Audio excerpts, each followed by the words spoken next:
right, and welcome back to day number 13 here for Wednesday, April 13th of 30 ways that you can get started in real estate investing. If you haven't already, be sure to hit that subscribe button so you never miss an episode of these, as well as some other videos that I will be releasing in the next couple of months. So we're going to talk about a little unique way to acquire a property, and this essentially is a good fit for a distressed homeowner that has a mortgage on their property.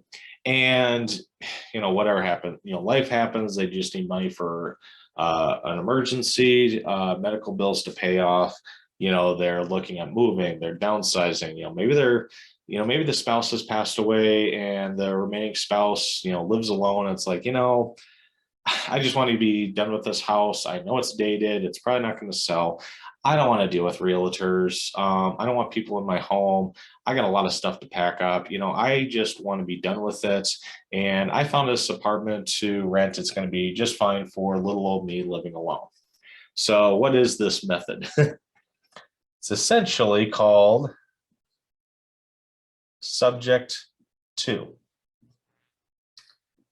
And basically, it's buying a property subject to the existing mortgage or the existing debt that's in place.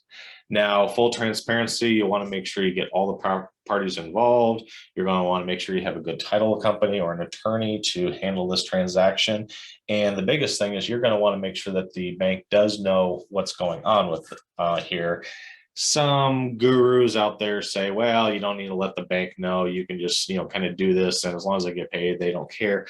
Well, I don't know. I'm always of the belief that transparency is the best policy. And yes, as long as they are getting paid, and as long as they're getting that mortgage check in the mail every month, they're probably not going to care. But they do want to know what's going on with their property, their collateral that the loan is tied to. So we're just going to say there's a nice little house that Mr. and Mrs. Smith have lived in for years. Good house. We'll just say it's a 3-bed, 2-bath.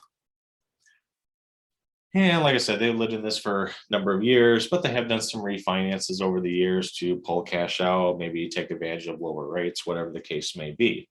And let's just say one day, unfortunately, Mr. Smith passes away very unexpectedly, just leaves Mrs. Smith. Now she lives alone. Her kids are grown up. They're out of the house.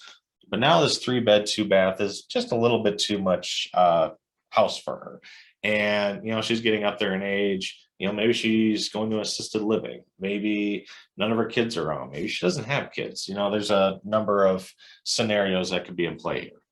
But what she does have is she has a house and she just, kind of wants to get rid of it and wants to move on. But that house does have a mortgage. And I'm just going to throw out some numbers here. Let's say this was a new, 30-year mortgage that was taken out several years ago. So we'll say there's 18 years left on the mortgage. Maybe, was that a 4.5%? And the mortgage payment, not factoring in taxes and insurance, the mortgage payment's about $500 a month. And we're going to say this house now is worth $200,000. Obviously, this house has been, had a mortgage on it for a number of years. The principal pay down is starting to accelerate a little bit more as 12 years of payments have gone by. There's still 18 years of payments left on that. 4.5%, $500 a month payment. Just kind of talking round numbers here. Let's just say there's an $80,000 mortgage payment. So right now, just based on the numbers, there's $120,000 in equity. And, maybe she could sell it for, the 200,000, but, Mr. and Mrs. Smith, they didn't do a lot of updating. It's still a 1980s kitchen. Maybe there's still some old wallpaper on the walls. It does need some work. It's not necessarily a brand new or maybe a move-in ready property. Mrs. Smith has already found a apartment to live in. Maybe she's doing assisted living, like I said. So, but she's got this debt. She's got $500 a month mortgage payment. And kind of run through the scenarios. It's like, well, gee, if I sell that property, then I got realtor commissions. After everything's said and done, then there's maybe escrow and title companies involved, and then my mortgage still has to be paid off. Maybe there's an early payoff penalty. There's still a few mortgages out there that had early payment penalties in there. Obviously not for Freddie and Fannie Mae loans. Those are obviously non-QM, but they are still out there that if you pay off that loan early, maybe not to the point that you're almost halfway, but there are loans out there still that if you pay off early, there's a penalty attached to that. But right now, as the property sits, it could be worth about $200,000. $80,000 is still on the mortgage, and there's about $120,000 in equity. So maybe through a friend, a relative, your network, just some communications, you end up learning about Mrs. Smith's situation, and maybe talk to her. It's like, what is it you really want? And maybe through your discussion, she's like, well, I have some other outstanding loans. My husband had a credit card. We got this car loan. I'm still going to need a car to drive around. I really just kind of want to simplify my life. I'm going to go into this assisted living facility. I don't want to have to worry about this mortgage payment. I don't want to have to deal with realtors. I don't want to have to deal with any of this. So there might be an option here that you can buy the property or have her deed over the property to you, subject to the existing financing. So maybe you talk to her and say, well, Mrs. Smith, you mentioned these other outstanding debts and, other things you got going on. You just want to simplify your life. What is it you really want, or what would really help you get ahead, make you whole and put you where you want to be? Well, if you could give me $30,000, this would take care of some of my moving expenses. I got some of those funeral costs to pay, take care of some of my debts. If you can give me $30,000 cash in my pocket and I don't have to worry about this mortgage anymore, that'd be perfect. And if I can get out of here within 30 days, there's an upcoming tax payment, there's an upcoming assessment. I don't want to deal with any of that. I just need $30,000 in my pocket. If you can just make this mortgage go away, I would be a happy camper. All right, let me see what I can do. So kind of like we talked about yesterday with the BRRRR method and some other options of cash out refinance properties, you find a way to come up with $30,000, HELOC, cash, savings, partnership, whatever the case may be. But you could say, yep, Mr. Smith, I can give you $30,000. And then you're going to go to the bank or do some digging, see who owns the mortgage in their name, and basically see if you can do a subject to with the financing. There's a couple of different ways to do this. Mrs. Smith can still make the payments to the mortgage. The mortgage is in her name. You are just acting as a conduit. Say, hey, Mrs. Smith, I'll pay you $500 a month. You had that $500 a month to pay the mortgage for the remaining 18 years, and just need to deed the title over or deed the house over. That's one way to look at it. You can go to the bank and just say, hey, can I take over this mortgage? Now you might need to, have to, get a credit check, have to prove that you are good for that loan. Maybe this was a great rate for someone that had a credit score of 760 and your credit score is 520. So that might not work. At the end of the day, the banks just care of they get paid. They get their $500 a month in, a month out.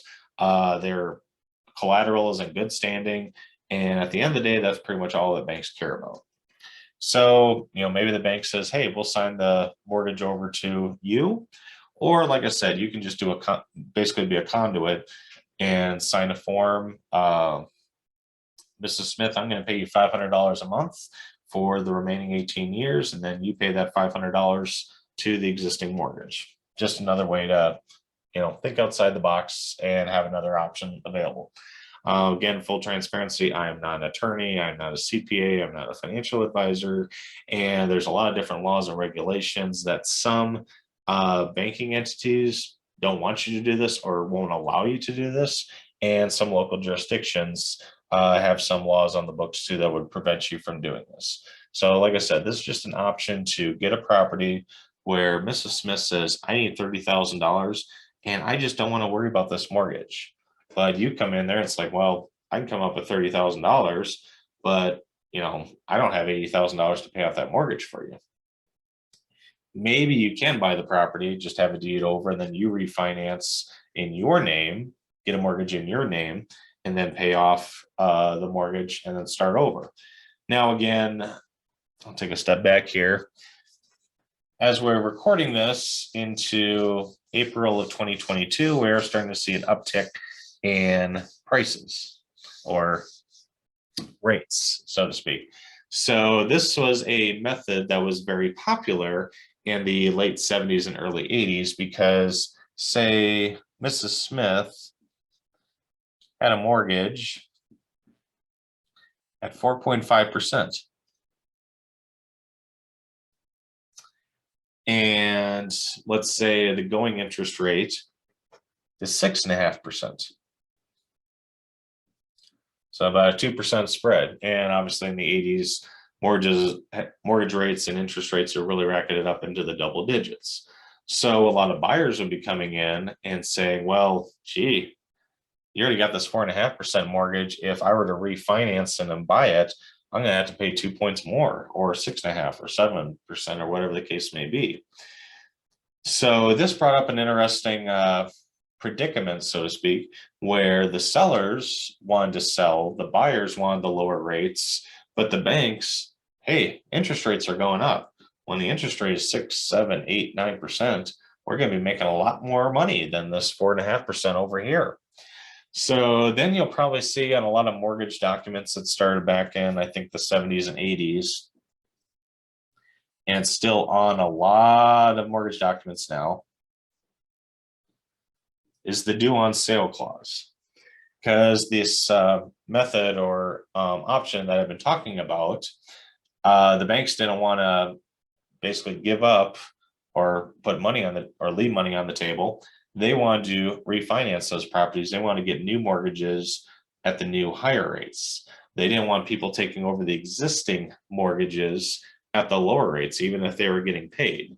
So this is what came about on the due on sale clause, that if there was a sale of the property or an ownership change of the property, then the entire balance was due in full. Was enforced more, times with the higher rates. Hasn't really been enforced as much now. You might see some, topics, videos, podcasts, etc., where, oh, well, I bought a property and I'm quit claim deeding it over to my LLC or a trust or something like that. And gosh, I'm worried about hitting that due on sale clause. Again, as long as the banks are still getting paid, there's usually options to get around that. There's usually options to work out a deal that makes everyone happy. The bank still gets paid. The seller gets what they want. The buyer, you in this case, can get a property. And if everything works out, again, you want to work with a good attorney and a title company. Maybe you can take over that existing debt, which would prevent you from having to, go out, get a ding on your credit score, get a credit check, show your tax returns, et cetera, et cetera. Obviously, this way of just taking over the existing financing, whichever route that you pick, is a way to circumvent that and make it a little bit quicker and potentially a little bit cheaper. So with that, kind of ramble on here long enough, but this is just another option of buying a property subject to the existing financing and either taking over those payments, taking over the debt, having the debt put in your name, or working out some kind of an agreement that the seller gets what they want and doesn't have a mortgage to worry about, and you come in and take over those mortgage payments, however you structure that. So hope you learned something a little bit unique, or another option to get involved in real estate investing. Be sure to stay tuned for way number 14 coming at you tomorrow for Thursday. Take care.